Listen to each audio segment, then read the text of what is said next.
Safdah TV. Assalamualaikum warahmatullahi wabarakatuh. Assalamualaikum. Pak Ustadz, bagaimana hukumnya kalau kita naik Gojek motor atau Grab mobil yang sudah tentu bukan mahramnya? Hukumnya gimana ditanyakan Ustadz? Ya, taib.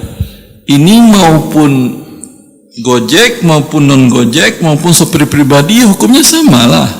Kenapa kalau ketika Gojek hukumnya berbeda, ketika sopir pribadi hukumnya berbeda? Ya, sekalian bagaimana sopir pribadi? Ya, kalau sopir pribadi, kalau motor berbeda jenis, umpamanya tuannya perempuan, motornya sopir Anda karena dekat kata Anda, udah pakai motor aja jalan di sana, nggak bisa pakai mobil. Kalau tuannya laki-laki dan sopir pribadi ini laki-laki, nggak ada masalah. Ya, nggak ada masalah, biasa. Karena Rasulullah SAW memboncengkan sahabat beliau yang mulia bernama Mu'adz bin Jabal. Kuntu ridfan Nabi sallallahu alaihi wasallam. Qala Nabi sallallahu alaihi wasallam, ya Mu'adz, hal ta'rifu ma haqqullahi 'alal 'ibadi wa ma haqqul 'ibadi 'ala Allah? Aku diboncengin Nabi di atas untanya. Berarti boleh boncengkan. Ya.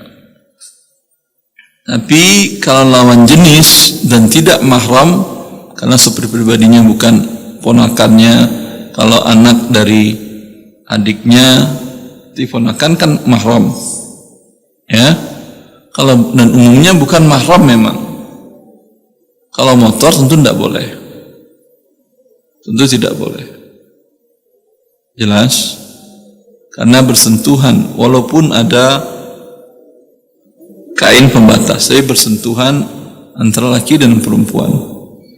Dan seorang laki-laki normal melihat istrinya boncengan dengan laki-laki lain, timbul rasa marah atau tidak?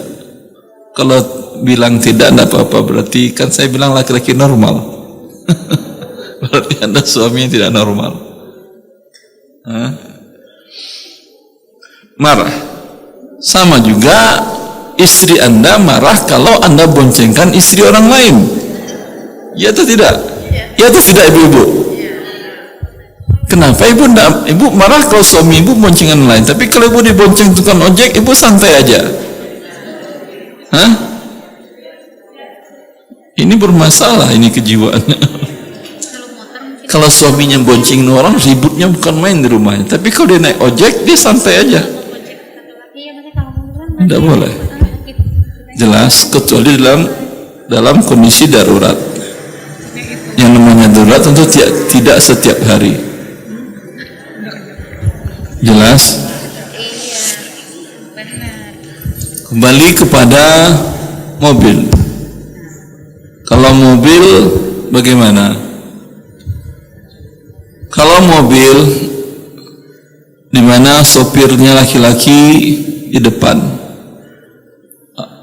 dan tuannya perempuan di belakang. Ya. Ini tidak ada bersentuhan kulit dengan kulit mereka. Tapi kan dalam ruangan, Ustaz. Anda dalam ruangan atau di tengah jalan? Kan mobil ini. Masa mobil dalam ruangan? Akan menjadi khalwat, akan menjadi haram kalau kaca Anda tingkat kehitaman, apa namanya, tingkat kegelapannya itu di atas 80%. Yang normal dibolehkan polisi berapa? 50? 60 masih boleh? Nah, itu masih kelihatan dari luar kan ya. Kalau di atas 80% itu dari luar tidak kelihatan, itu sama dengan khalwat. Maka khalwat hukumnya haram. La yakhluwanna rajulun bimratin illa wa thalithuhuma syaitan. Kata Nabi, tidaklah berdua-duaan laki-laki dan perempuan, melainkan yang ketiganya adalah syaitan. Tapi kalau tingkat kegelapannya di bawah 60%, 40, 50, kelihatan dari luar.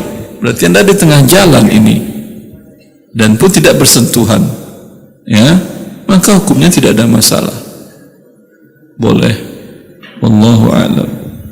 Jelas ya, jadi tidak mesti harus Grab car dengan Gojek tadi. Pribadi juga begitu. Ustadz maaf, itu kan dalam keadaan darurat kita diperbolehkan ya naik Gojek lah perempuan sama laki-laki. Sebentar. Keadaan darurat yang dimaksud seperti apa Ibu? Biasanya orang Indonesia perempuannya jago bawa motor. Kalau tidak bisa bawa motor gitu, Ustadz, itu darurat. Tapi bisa bawa mobil kalau nggak bawa motor. Maksudnya gini Ustadz, yang dimaksud darurat kalau misalnya kayak kita mau ke kajian nggak bisa naik motor, kita naik Gojek gitu kan? Naik Grab nggak bisa, yang car nggak bisa, Gokar, Grab car nggak bisa.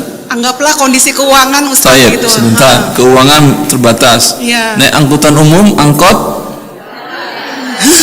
nggak ada. Lama jauh. Jauh? Jalannya jauh gitu. Nah, pahalanya banyak kalau jauh Ibu. Kalau jauh pahalanya kan banyak. Kayak kalau misalnya ke GBA gitu kan Ustadz, jalannya dari turun angkot jalannya jauh sekali ke masjidnya gitu. Nah itu iya, setiap langkah Anda itu tidak sia-sia kalau untuk ilmu.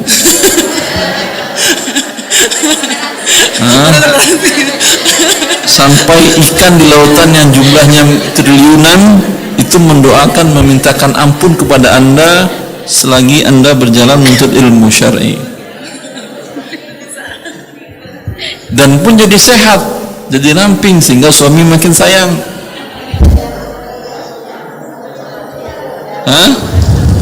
Wallahu a'lam, lihatlah kondisinya Ibu. Kemudian ilmu syar'i yang Anda tuntut itu apakah ilmu yang wajib atau tidak? Ini juga berpengaruh. Ilmu yang wajib atau tidak? Yang kalau tidak Anda pelajari, Anda berdosa. Apa ilmu yang wajib? Sesuatu yang wajib. Salat fardu wajib. Kalau Anda tidak mengerti salat, maka wajib Anda menuntut ilmu tentang salat tadi. Tapi kalau sekedar dalilnya dari Al-Quran, dari Sunnah, ini tidak wajib. Ya, karena tidak semua orang mengerti dalil. Bisa dipahami ini, tapi Anda yakin dalam Al-Quran ada, Nabi mengatakan bahwasanya sholat 5 waktu wajib sehari semalam. Udah, cukup. Kalau ilmu seperti itu kan bisa Anda dapatkan dari baca buku pun, dari omongan orang tua Anda dahulu, dari tetangga Anda bisa. Jelas. Kecuali ada detail yang tidak ada ilmunya kecuali pada ustadz kajian tersebut dan tidak Anda dan kondisi Anda mendesak. Umpamanya mau bagi waris, ribut keluarga besar, ya, Anda berarti harus mempelajari ilmu waris. Ada kajian waris di JBE tadi, Anda cari yang online atau cari yang rekaman, sudah berusaha memahaminya, kayaknya nggak paham-paham nih, ya udah saya nyerah aja dah, minta Ustadz tolong ini kasusnya, tolong selesaikan pembagiannya bagaimana biar kami eksekusi.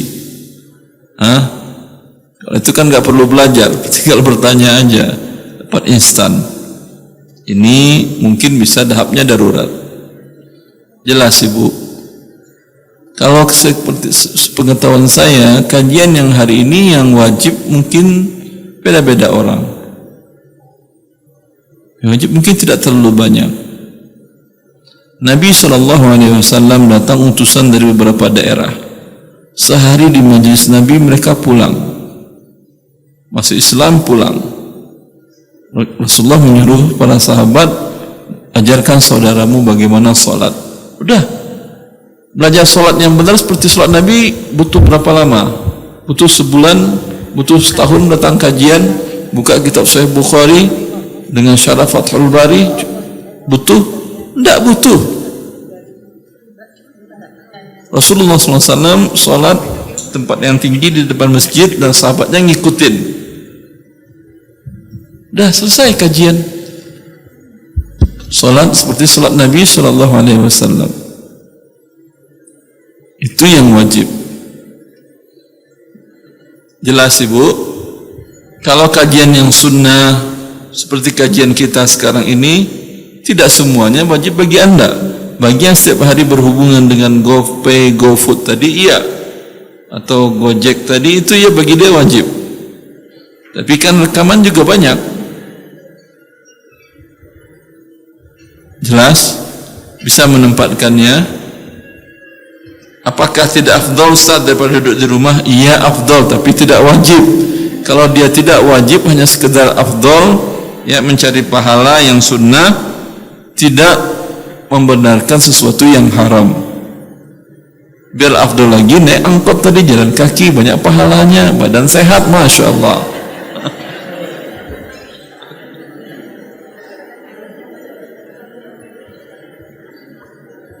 Cukup ibu-ibu.